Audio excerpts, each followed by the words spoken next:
টিসিবির কার্ডের ভাগ নিয়ে রাজশাহীতে সংঘর্ষে জড়ালো বিএনপির দুই পক্ষ। আহত হয়েছেন একজন। ঘটনার প্রতিবাদে রাজশাহী নাটোর মহাসড়ক অবরোধ করে বিএনপির একাংশ। বেলা 11:30টার দিকে রাজশাহী নাটোর মহাসড়কের বিড়ালদহ মাজার এলাকায় এ ঘটনা ঘটে।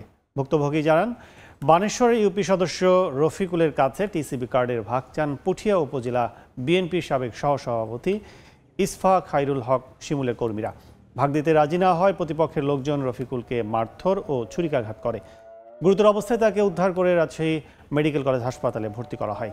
এদিকে হামলার খবরে আনাউলের সমর্থকরা ঘটনাস্থলে আসলে দুই পক্ষের ধাওয়া পাল্টা ধাওয়া শুরু হয়। খবর পেয়ে ঘটনাস্থলে পৌঁছে পরিস্থিতি নিয়ন্ত্রণে আনে পুলিশ ও সেনাবাহিনী।